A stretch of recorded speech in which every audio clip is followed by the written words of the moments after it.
Yapo matukio mengi sana ambayo yalimfanya MC Pilipili akaishi maisha yake bila amani ya moyo wake. Matukio haya hata wewe mwenyewe ukiyasikiliza ama ukiyasikia, bila shaka yatakuumiza moyo, ikiwa ni binadamu mwenye moyo wa kuumia, moyo wa nyama. Sasa hapa nina matukio kadhaa ambayo amewahi kuyapitia MC Pilipili. Matukio haya ya kutisha zaidi ambayo yalimfanya sasa akawa ni mtu wa kunyong'onyea sana, lakini ilifika wakati mpaka akaweza kuacha kazi yake kwa takriban miaka 3. Sasa ungana nami kuanzia mwanzo mpaka mwisho wa video hii ili upate kufahamu na kuelewa matukio yote ambayo yamewahi kumkuta MC Pilipili katika maisha yake, katika safari yake ya uhai mpaka pale ambapo mauti yamemkuta. Haya ni matukio mazito zaidi ambayo yamegusa watu, lakini kwa upande wake yaliweza kumnyong'onyesha kwa namna moja ama nyingine.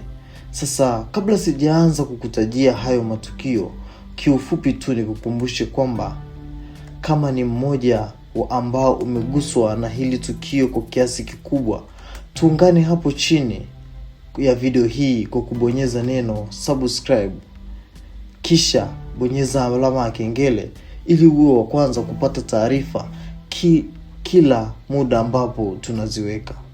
Sasa moja ya tukio kubwa ambalo aliwahi kukutana nalo ni marehemu MC Pilipili ni tukio la kifo cha mama yake.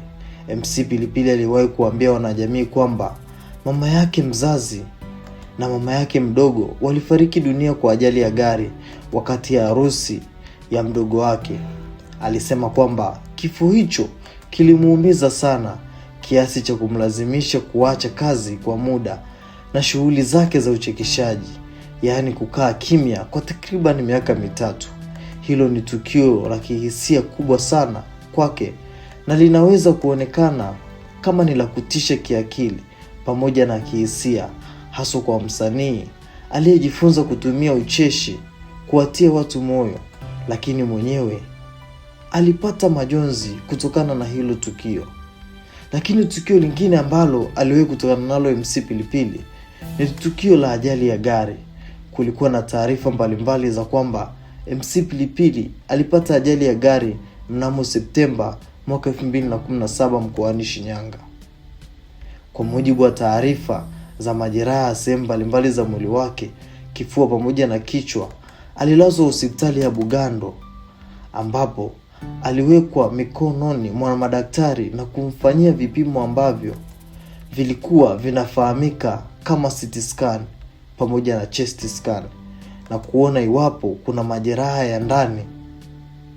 Hili ni tukio la kimwili ambalo linaweza kuathiri sana maisha ya msanii na kazi yake, lakini pia kupona kwa ajali kubwa kama hii kwake aliona kama vile ni ndoto, kwa sababu alikuwa ameumia sana kichwani, kitu ambacho alihisi ni muujiza wa kitendo cha yeye kuweza kupona, ama kwa bahati mbaya alipata ya kuweza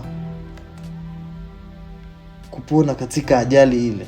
Lakini moja ya tukio lingine ni kwamba mzozo wa ndoa. Kuna makala fulani za burudani kutoka kwa Mwananchi Digital ambazo zilikuwa zinazungumzia ukweli kuhusiana na ndoa ya MC Pilipili. Katika mahojiano, marehemu MC Pilipili alikanushaga na taarifa za kwamba aliachana na mke wake na kueleza kwamba ukweli ni walikuwaga na changamoto, lakini walizungumza na marafiki na watu wa karibu wakapata ushauri. Hii inaonyesha ni jinsi gani ambavyo alikutana na tukio hili zito ambalo wengi wanasema kwamba mke wake alikuwa anapenda maisha fulani hivi expensive. Alikuwa anatamani kuwa na mwanaume ambaye anaweza kuwa na maisha gari zaidi ya yale ambayo alikuwa nayo MC Pilipili. Kwa hiyo alitaka kumwacha mke wake na MC Pilipili kutokana na upendo waliokuwa nao. Basi akawa anatamani kung'ang'ania kuwa na mke wake ili waweze kukaa pamoja, kitu ambacho kipindi cha huo mgogoro alipata stress nyingi kwa kiasi kikubwa sana. Sasa jaribu kuunganisha doti.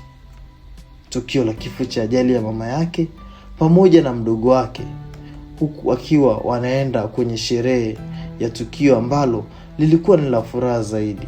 Lakini pia unganisha doti kwenye mzozo wakati yake yeye pia na mke wake, tukio ambalo upande mmoja ama mwingine lilikuwa linaumiza sana moyoni. Na inasemekana sasa kwamba moja ya kitu kikubwa ambacho kinasemekana kwamba imepelekea kifo chake basi ni msongo wa mawazo pamoja na moyo. Inaonekana alikuwa mtu wa mawazo sana katika muda mrefu. Depression ndio kitu ambacho kinasemekana mpaka sasa kimepelekea MC Pilipili kufariki maisha.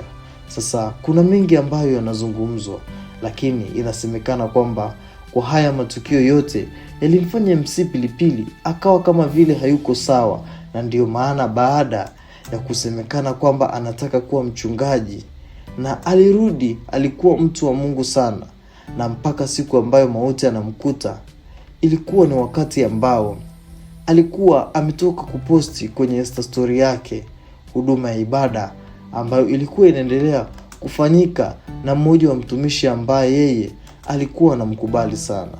Lakini yote kwa yote Bwana ametoa na Bwana ametoa, jina lihimidiwe. Njia yetu sisi ni moja, muhimu zaidi maombi yawe mengi sana juu yake ili aweze kupunguziwa adhabu ya kaburi. Sisi sote tuko nyuma yake, tunamfuata kwa kuwa sisi ni mavumbini na mavumbini tutarudi.